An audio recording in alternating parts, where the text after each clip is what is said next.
ගොඩක් කට්ටිය අහනවා බිස්නස් එකක් කරනකොට ජිම් එකට යන්න ඕනද? මෙඩිටේෂන් කරන්න ඕනද? හෙල්ති ඉන්න ඕනද? කන්න ඕනද? ඔය අනිත් කට්ටිය ඔහොම ඉඳලා කරන්නේ කියන එක ගොඩක් කට්ටිය අහන ප්‍රශ්නයක් තමයි. පොඩ්ඩක් හිතලා බලන්න. ඇයි අපි බිස්නස් එකක් කරන්නේ? අපිට ජීවිතේ ලස්සනට ඉන්න ඕනේ.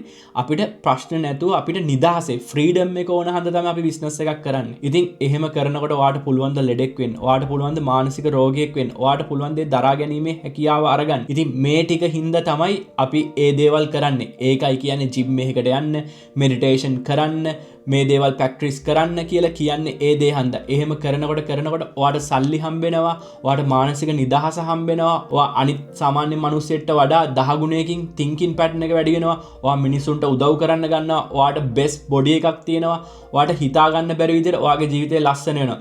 ඒකයි කියන්නේ බිස්නස් කරන හැම කෙනෙක්ම මේ දේවල් ටික කරන්න කියලා. නැත්තම් Tamanට සල්ලි විතරක් තියෙයි ලෙඩෙක් වෙලා. ඉතින් අපිට එහෙම ඕනේ නැහැ. ඔයා බිස්නස් එකක් කරන් යන කෙනෙක් නම් මේ දේවල් ටික අනිවාර්යයෙන්ම ස්ටාර්ට් කරන්න ගන්න. ඔයාගේ බිස්නස් එකක් දියුණු වෙනවා. ඔයාගේ ආධ්‍යාත්මික පැත්තත් හිතා ගන්න බැරි විදිහට දියුණු වෙනවා. එහෙනම් guys, see you in the next video.